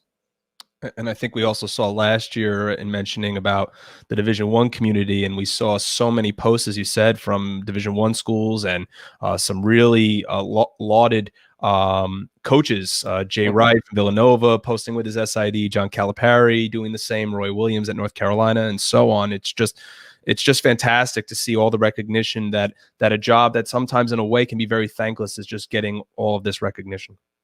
Yeah, and one thing I like to add, because a lot of people will throw this out saying, like, I'm an SID. I don't want to talk about myself. I don't want to, try to publicize something that I'm looking for congratulations or a thank you. But what I will say to that is, again, going back to when we first started this conversation, it's like you have to be your best advocate for yourself. And it's tough for the people in the one-man shops. I'm used to writing these press releases about myself or this week because I know nobody else will do it. Mhm. But I also know that if I don't do it, people are not going to know about it. And I don't do it looking for the recognition or, the thanks, but I do it to make sure that people understand the importance of what we're doing in this profession. And I think the one misnomer for a lot of people and the questions we get is, what is an SID? And what we do is completely different than what it was 5 years ago, 10 years ago, of course, 20 years ago. And a lot of us are basically our own sports networks. 100%. Yeah. We're a one-person shop. We're doing video. We're doing social media. We're doing websites. We're doing writing. We're doing pitches. We're doing sponsorship. We're doing revenue, ticket sales. Different things at different levels, game operations. So we all wear a lot of different hats. But I think it's important, and it's important for everybody that's a part of this field to be proud of what we do and to promote the field and the profession in a positive light. And if that means for myself having to write my own press release for CoSIDA Membership Recognition Week, I'm going to do it. Just because I want to make sure that people on my campus know, I'm involved with CoSIDA, but I'm also, here's opportunity to tell everybody on your campus what you're doing. And I think, again, it's not trying to grandstand. It's the whole idea of trying to educate a lot of people that may not know what you do. And some people might be like, well, I did this 2 years ago. People know what I'm doing. But you have to remember the mindset of there's constant changeover on campuses. There's constant changeover in your fan base. There's changeovers from your parent groups that support your team. So, to me, this is an opportunity to promote yourself, but also promote your profession and be proud of what you're doing at your school, conference office, and anything. And another thing is to show props or congratulations to other people in the field, which is great to see every year. And I feel like you're seeing that more now than ever before. But it's great to see those different congratulations going from SIDs. But then what happens is you start seeing more of the big time coaches getting involved. And there was a great one today from the Big East Commissioner, Val Ackerman, talking about Big East SIDs. And we didn't see that the first year that we were doing this, but now we're seeing this, and then people are expecting this from our organization. And it's great to see how far it's come and seeing it build up. And this afternoon, on Monday, we had a 3 p.m. push for a social media post from around the country from everybody to post at the same time. So we're being more strategic with it. I know we can do a better job, maybe trying to get this information out to university public relation offices ahead of time. But we've done a lot as an organization and as a committee to try to champion this and support our members and make sure that they feel valued and supported and thanks for their efforts and everything they're doing for their school, their conference, and the profession. Well, that being said, we hope everybody, as Sam had mentioned, joined in CoSIDA's mass thank your SID post today at 3:00, and that this recognition week will come to its close tomorrow. And we asked, not even during CoSIDA Appreciation Week, that you continue to show your appreciation for your fellow SIDs, especially in the next 24 hours, but even beyond that, and bring positive recognition to their work. And should you post to social media, please use the hashtags Thank Your SID and SIDs Make It Happen. So, Sam, you're getting ready to roll off from your presidency this coming June as we get set for another virtual convention, as we had mentioned. So, are there any, as you leave, is there any legacy that you're looking to leave off of as CoSIDA president? Any specific initiatives we should look forward to out of this year's convention from you? Yeah. Hey, Ian, I would say I'm not worried about that. To me, my biggest focus is, the organization itself. People can deem whatever legacy it is whenever I'm gone, I guess. But just to know that I'm, super proud of this organization, its board and staff, and its members. It's definitely a highlight of my career to be the president of this organization, albeit virtually. But nevertheless, it is just an exciting opportunity and time for SIDs. And I think the one thing that was building up for me, in the officers rotation the last couple of years was I was working on a thing called the SID staffing working group. It was behind the scenes group. We were trying to kind of make our case as an organization to try to get to the point to champion more staffing for SID offices. And I think this is still an area that's needs improvement as far as a lot of one-person shops are outdated. I think a lot of the pay ranges are outdated. And I think we need to see some improvement there. And we have worked as an organization.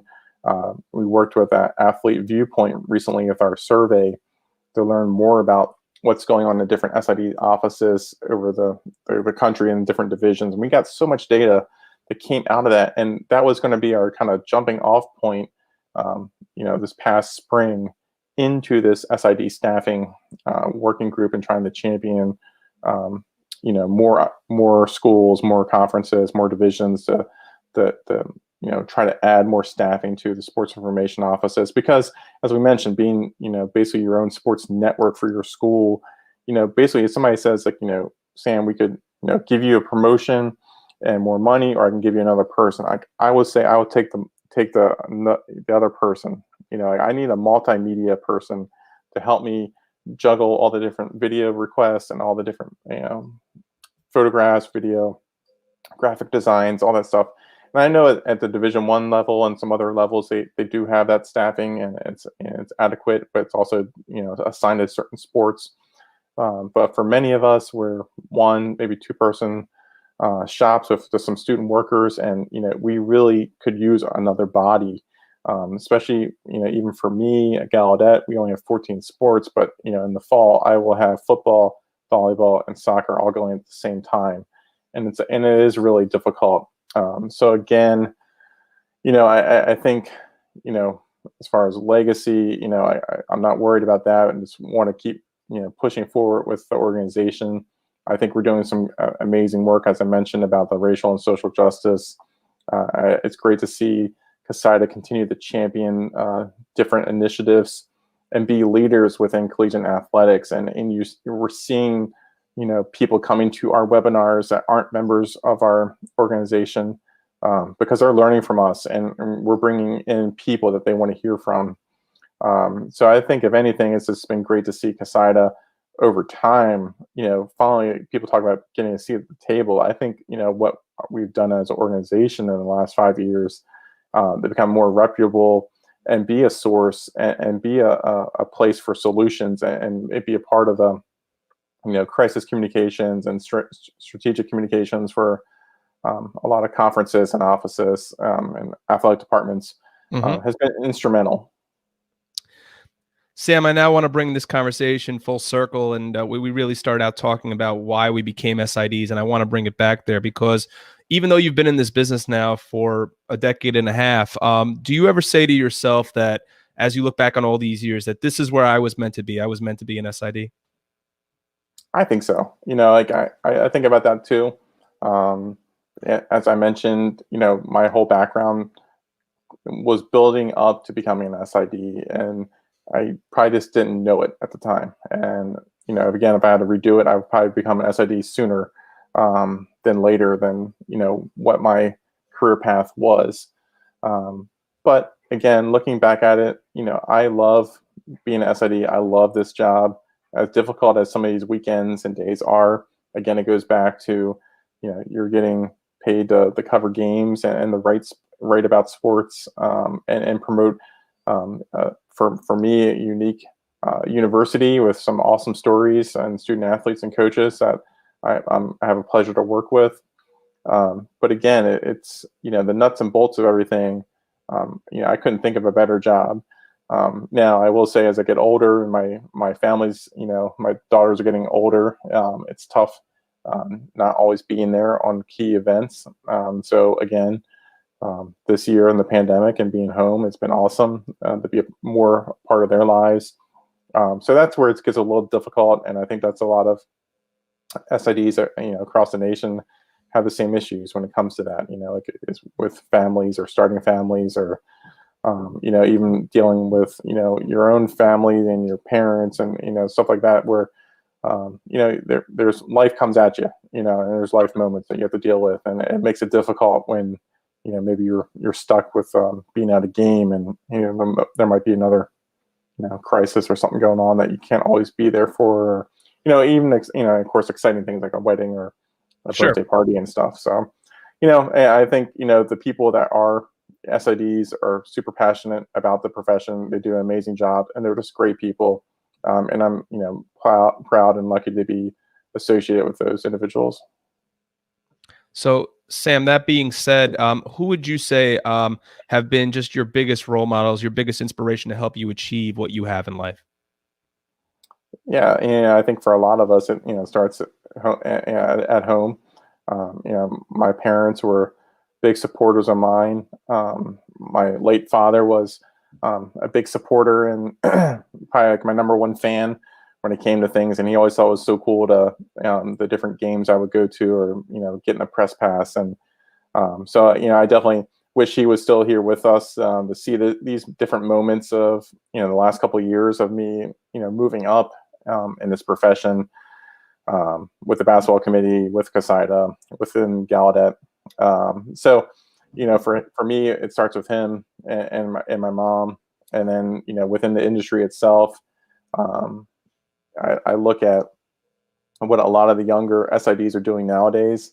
I get inspired by them, and seeing what they're doing, and seeing other SIDs I've kind of come up through the ranks with, Ryan Klinkner, Jim Heath, and a couple others have been great. But then others like Lenny Wright and Aaron Segraves, and seeing other SIDs too that have gone on to become an AD. For me, being a Florida Gator fan, I'm a huge Scott Strickland fan. He started off his career as an SID, and Greg Byrne at Alabama. So it's great seeing those individuals going on to becoming ADs and being leaders within collegiate athletics, and those people I kind of look up to. So, as we had said at the top of the interview here, Sam, is that we're still in such a time of turnover and turmoil with respect to what's going on with the pandemic, and so many people losing their jobs. Others, in hiring freezes and trying to find jobs. And what would be your advice at this point, not just to someone looking for a job right now, but also just to an aspiring SID, someone who just wants to get their foot in the door and right now is having a difficult time doing so?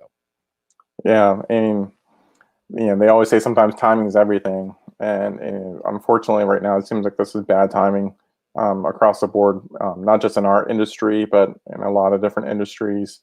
So I would just kind of preach patience right now. And again, just trying to be dedicated to what you're trying to become a part of.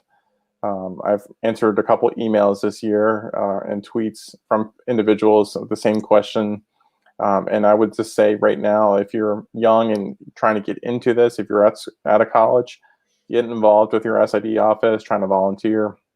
I know there may not be a lot of games going on, but as we said to Ian, there's always work to be done in the SID office, even if it's going into the archives and history sections of a website, or just doing a feature story.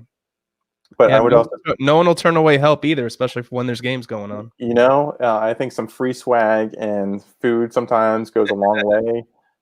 But then again, I will also preach that, that's not the right thing too. Like, I think a lot of us, this is a tangent, but a lot of us volunteer our talents for these big tournaments, and we don't get compensated for it. So I would try to tell other SIDs, don't sell yourself short. I understand why a lot of people do it. They try to do it to help their friends, but also try to get their foot in the door at different schools or different levels. But also I would say, show some value for your time when you're working these different tournaments. But for those individuals trying to get in, volunteering at those tournaments is a good first step.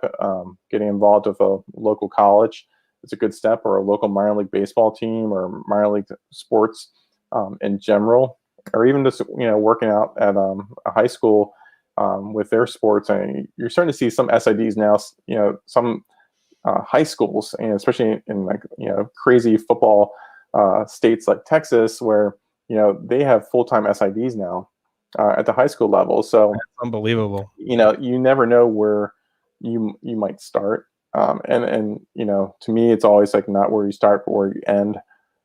So like to me, your own career path is going to go different directions that you cannot map out, right now, and that's okay. But I would say be persistent, reach out, network, try to volunteer, get involved, and then of course, timing is everything. Sometimes you're the right person at the right time, but also like if you have that network, and hopefully they can, you can use that network to your advantage, and trying to get into the business. You had spoken about how the pandemic's been great for your family time, and that a lot of games that you had to go to forced you to miss certain events, and the last 10 months has allowed you to spend a lot of time with family. And then on top of that, you still have your school responsibility and your responsibility to your role as CoSIDA president. But during any free time that you may have, anywhere in between, Sam, have you taken on any hobbies, projects over that time? What really has kept you busy during quarantine besides all your work responsibility? Bro, I'm playing with dolls when I got my free time here. I got my daughter's dollhouse over there. Like I mentioned before, virtual schooling with my daughters, Daddy Day School in session. My wife teaches, but she has to teach at her school remotely, but in her classroom. So I'm running Daddy Day School and doing Gallaudet work and CoSIDA calls at the same time. But I will say a lot of things that were on the the house to-do list got done this year. So a lot of projects around the house that we never had time for became more handy with plumbing and different things that we hadn't had a chance to do. So that's been the big focus. I must say then you are the epitome then, I guess, Sam, of putting together the tea party for your daughters and girl dad, man, girl dad. All day. Listen, I speak to it. I'm a dad of a 2.5-year-old. I'm not at the point where we're playing with dolls and doing tea parties yet, but we'll get there for sure. Yeah, it's the best though, man. Like I will say, being my most favorite job is being a dad to my two daughters, Claire and Molly. 100%. There's nothing better than being a parent. Last question for you, Sam. I have to know: can anyone pull off the bow tie better than you can? I don't know. Like to me, I'm sure Patrick Walsh will say that he's the home of the bow tie. And funny story for me, like I've always loved the look of a bow tie, kind of like the old school throwback and the kind of preppy look. But also, another tip here was like I kind of also wore the bow tie to kind of stick out and stand out at the time. And people get disappointed now when I'm not rocking the bow tie, but I kind of go for that new age AD look where the button down, open collar with a sport jacket to try to go in that trend. But especially when we have to dress up, I'm rocking the bow tie. I was gonna say, bring the bow tie back, Sam. We want it back. Oh, without a doubt. I definitely will rock it when I need to. I love the clean look of a bow tie. You're not having a tie, fall down and like, get ruined by soda or, salad dressing or anything like that. So like bow ties look clean. I think I have the confidence to pull it off. But that's the biggest thing. I think you need to have the confidence and you need to be able to pull it off with a nice looking suit or jacket. Sometimes if you don't, you're going to look like a clown. Well, I think the only problem though with a bow tie sometimes is just that, if you're sitting down to eat and you're in formal wear, you don't have the long tie to catch a possible stain. So if that shirt gets stained, it's going to be staring right back at you. Goes back to confidence, Ian. You got to be confident that you're not going to make any spills. No errors, and no ESID for me. Well, Sam, we can't really thank you enough for coming on here tonight to the Primetime Rundown interview series, episode 50. So a milestone episode. And Sam, we were just so happy to have you. And thank you so much for coming on and for just fulfilling every duty that you have had to deal with in the wake of this pandemic as CoSIDA president. Thank you. Well, Ian, I appreciate the time. I really enjoyed speaking with you and your viewers. Again, I just like to thank everybody who are members of CoSIDA. I know this has been a difficult year. Not a normal year, but we will get through it, and we'll get through it together. and dealing with different issues, going on in your campuses. I encourage you to still try to be the change and help be a leader on your campus and within our profession. And again, I look forward to hopefully being back in person sooner rather than later, at a future convention or a future maybe NCAA convention. But I'm always happy to talk with somebody in this profession and help pay it forward, and help champion and be proud of what profession that we're a part of. Well, Sam, I hope to chat with you at the 2021 virtual convention, and hopefully we can get together come Vegas time if I'm not in the Baltimore, D.C. area before then. Let's make it happen, Ian. Absolutely. But Sam, if you just mind hanging out for a few more minutes here before we go, we wanted to let all of our viewers know what's coming up on the Eastern Observer. We've amped up your wrestling fix with our newest show, the Daily Wrestling News Show, with Minutes to Bell Time's Ryan Joy every Monday through Thursday in the morning, starting at 10 a.m. And then tomorrow night, the guys are back. Al Carl, Tyler Adele, John Smith, Ryan Joy, John DeConti, and Gary Mahaffey for episode number 38 of the Essential Wrestling Podcast, with coverage beginning at 6 p.m. It will actually be a double dip tomorrow night, as following the Essential Wrestling Podcast, tune in for the next episode of the Primetime Rundown interview series. That'll be episode number 51 with Joey and University of Rhode Island head softball coach Bridget Hurlman. That coverage will begin at 8 p.m. immediately following EWP right here on the Eastern Observer. And then on Friday, Joey, Rob, and myself get you ready for Super Bowl 55 on the Primetime Rundown. That'll be this Friday, January 29th at 6 p.m. for episode number 49 of the Primetime Rundown. And lastly, the Rumble is here, and let our Essential Wrestling Podcast guys get you primed for it with their Royal Rumble special coming to you this Saturday, January 30th at 3 p.m. And all programming can also be seen on the I-95 Sports Network and Zingo Television Channel 198. And be sure to subscribe to us on Apple and Google Podcasts, Spotify, and iHeartRadio. All of this powered by the Eastern Observer. One last time, ladies and gentlemen, for my special guest, the president of CoSIDA and the associate athletic director for strategic communications at Gallaudet University, Sam Atkinson, I'm Ian Schraier, and we'll see you next time.